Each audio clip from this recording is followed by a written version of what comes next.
O Lord, our rock and our redeemer. Is that better?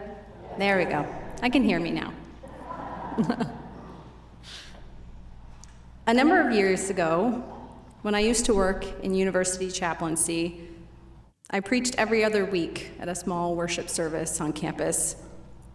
And I used to joke with my husband that I should preface every one of my sermons with, I had trouble with this Bible passage at first, as I often struggled initially to find which part of the good news I wanted to preach about. But I did eventually get there each time.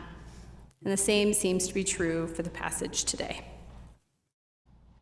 Peter, seeing Jesus, steps out of the boat and, like Jesus, walks on the water. But he gets scared and begins to sink. Jesus' response to Peter has always bugged me. You of little faith, why did you doubt? Why did you doubt? Jesus likely knew the answer, because it seems obvious to me. Why did Peter doubt? Because, like us, Peter is human, being afraid, being unsure, not knowing what to do next, making mistakes.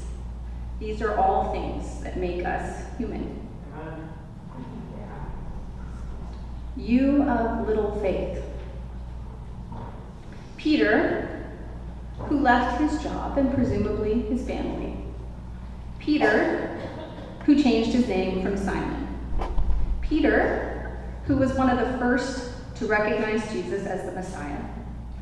Peter, who would later become one of the early founding members of the Christian church. If Peter is a person of little faith, then who am I? Who are we? How much faith do you have? This question reminds me of something Jesus said a couple of chapters earlier in Matthew 17. If you have faith the size of a mustard seed, you will say to this mountain, move from here to there, and it will move. Nothing will be impossible for you. So Peter, one of little faith, took his mustard seed and he walked on the water.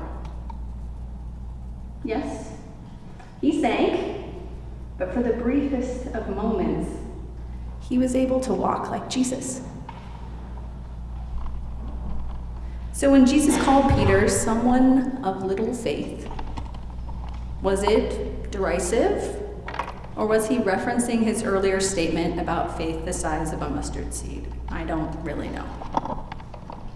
But now I'd like to think that it was Jesus reminding Peter, and subsequently all of us, the power that can come from the tiniest spark of faith. Before I learned how to swim as a kid, I would doggy paddle around the pool with my hands close to my body, my feet frantically kicking in an effort to keep my head above the water. And it worked. I mean, I was swimming, sort of, but I was always careful to stick to the edges of the pool, and I was never able to race or go and collect those little colored weights under the water with the other kids. The summer before I entered third grade, my family moved from Indiana to Florida.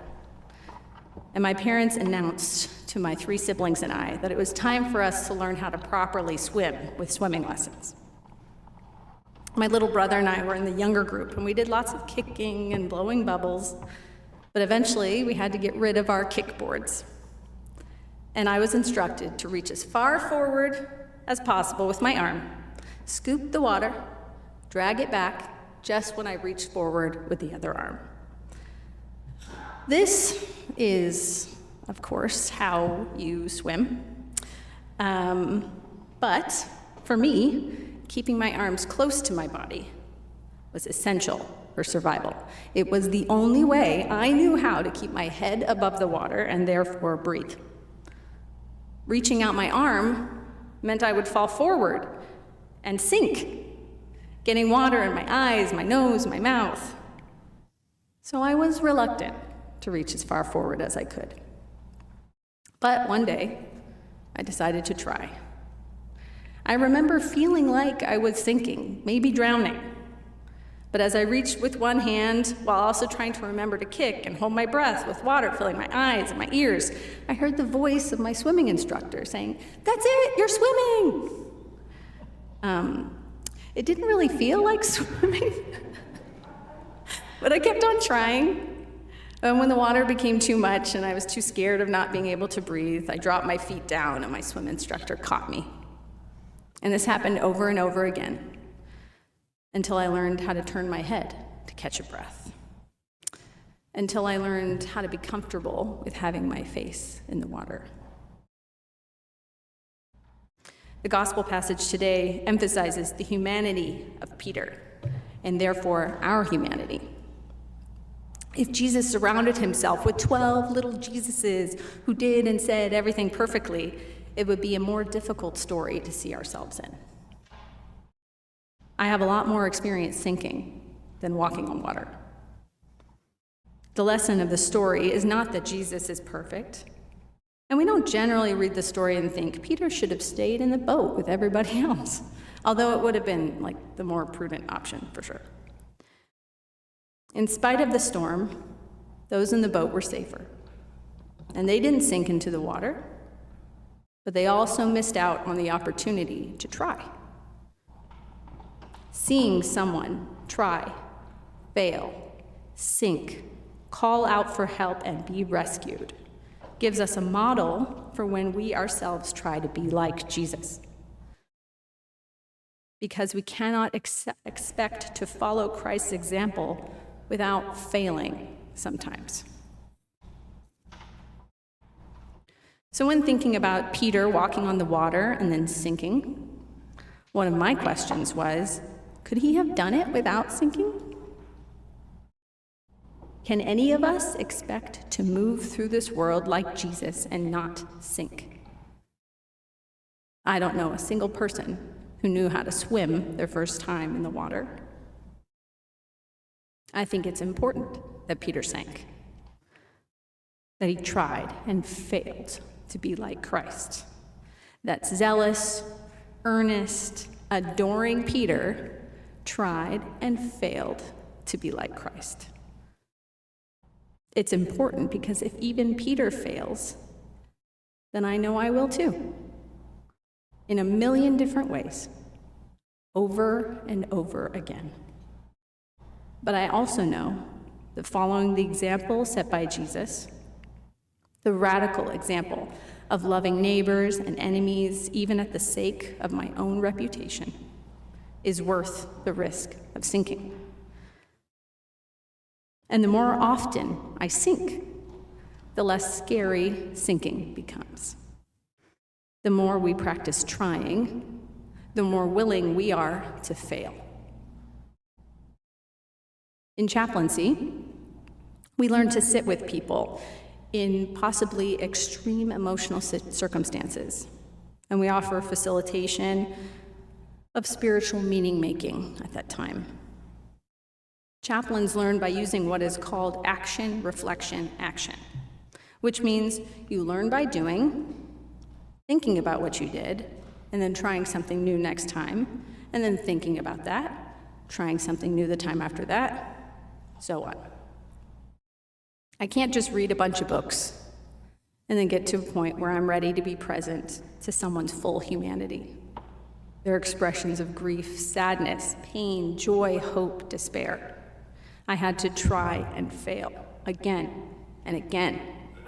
I had to try to fix people, to manage their tears, distract them from their pain, change the subject when I was uncomfortable, before beginning to learn to be present, which is present to them and to myself. When someone is crying now and I feel sad, I tell myself silently, I feel sad. By acknowledging my own feelings, whether there's sadness or annoyance, boredom or wonder, I make myself human then I can be with the other human in the room, watching and expressing curiosity over what I witness in their process of meaning-making. And I have made so many mistakes, and I continue to do so. But I don't worry about having all the answers and being the perfect chaplain, because I can't be. And because I learned that keeping my arms close to my body may keep my face above the water, but just barely. Hoarding our money, our time, our care, our love seems like the way to make sure there's enough for us. But really, it's just us trying to frantically doggy paddle through life. Sometimes we may be able to take a few steps like Jesus. Other times, we could reach out and end up splashing face first. But if we've done it enough times before, then we could be just practiced enough to swim until we're ready to take the next step. Amen.